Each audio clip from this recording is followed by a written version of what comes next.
Hello friends, welcome back to my YouTube channel. तो चलिए बात करते हैं आज के ट्रेडिंग डे की।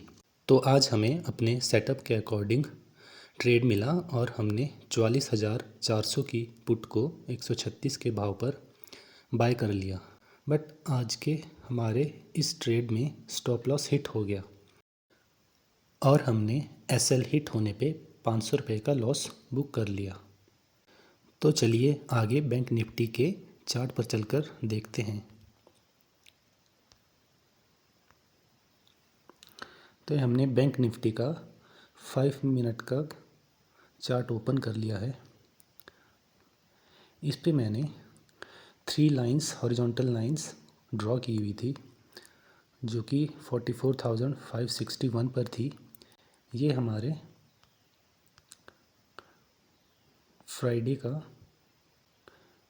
फ्राइडे का हाई था और एक हॉरिजॉन्टल लाइन ड्रॉ की हमने जो कि हमारे कल के ट्रेडिंग डे का हाई था। और ये ब्लैक हॉरिजॉन्टल लाइन हमने डेली फ्रेम चार्ट पर ड्रॉ की है।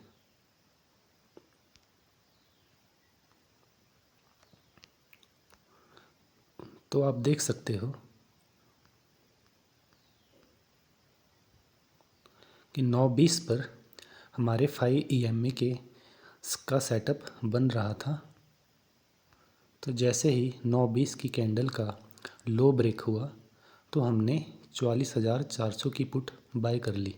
मुझे लग रहा था कि यह कल के हाई तक जाएगा, बट यह ब्लैक लाइन के पास जाकर ही बार बार सपोर्ट ले रहा था और हमारे ट्रेड का एसएल हिट हो गया 10.50 वाली कैंडल पर।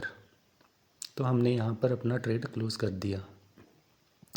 आप देख सकते हो 10.55 वाली कैंडल पर भी फिर से 5 EMA सेट बन रहा था, बट मैंने यहाँ पर ट्रेड लेना अवॉइड कर दिया और मैं सोच रहा था कि इसके बाद मैं 2 बजे के बाद ही ट्रेड लूँगा। और आप देख सकते हो एक और सेटअप 1:20 वाली कैंडल पर बन रहा था, बट मैंने यहाँ पर मार्केट ऑब्ज़र्व नहीं किया, किसी काम में बिज़ी हो गया था मैं और मैंने 2 बजे ही ओपन किया था चार्ट, बट ये उससे पहले ही नीचे की तरफ चला गया। तो इसलिए हमें उसके बाद कोई दूसरा ट्रेड मिला भी नहीं।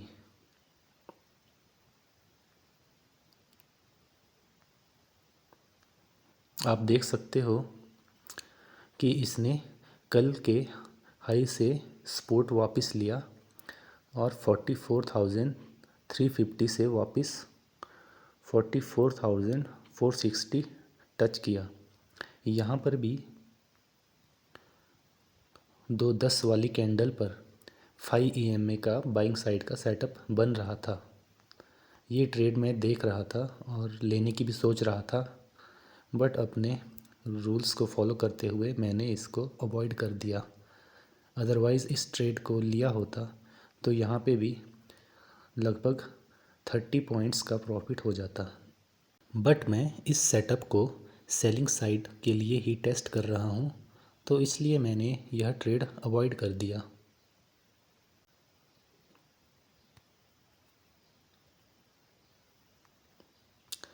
और आज का हमारा 10वां दिन 500 रुपये के लॉस में ही गया। मैंने एक चीज़ और नोटिस की कि हमने सुबह जहाँ पर ट्रेड ली थी और जिसमें हमारा स्टॉप लॉस हिट हुआ, अगर उसकी जगह ऑप्शन सेलिंग करते और अगर हम 44,500 की कॉल को सेल करते,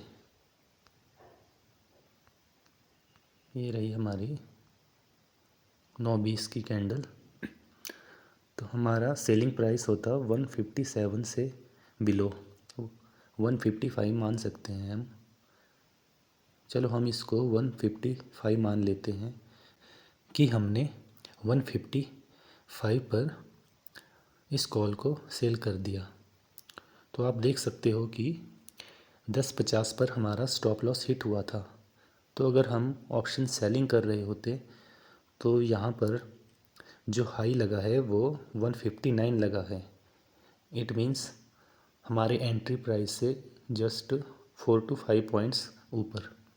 तो आप देख सकते हो इस वाली ट्रेड में हमारा स्टॉप लॉस हिट ही नहीं हुआ था और लास्ट में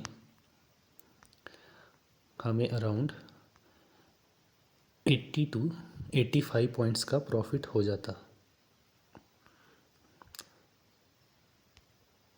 यही मैंने एक और प्रीवियस डे के चार्ट में भी नोटिस किया था, जिसमें ऑप्शन बाइंग में तो मल्टीपल टाइम एसएल हिट हुए, बट ऑप्शन सेलिंग में एक बार भी एसएल हिट नहीं हुआ।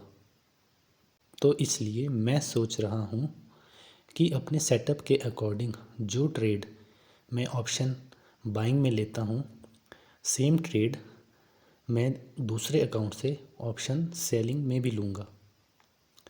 यह कुछ टाइम बाद करूँगा और फिर यह फिगर आउट करूँगा कि दोनों में से कौन सा बेटर है।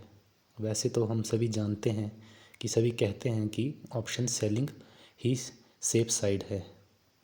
तो इसलिए कुछ दिनों बाद मैं ऑप्शन बाइंग के साथ ऑप्शन सेलिंग को भी टेस्ट करूँगा और फिर डिसाइड करूँगा कि ऑप्शन सेलिंग करनी है या बाइंग। तो फ्रेंड्स, यहीं पे हम आज का अपना यह वीडियो बंद करते हैं। अगर आपको मेरा यह वीडियो पसंद आया हो तो प्लीज़ इसे लाइक एंड शेयर कीजिए और चैनल को सब्सक्राइब कीजिए। तो फिर मिलेंगे एक नए वीडियो के साथ। तब तक के लिए बाय बाय।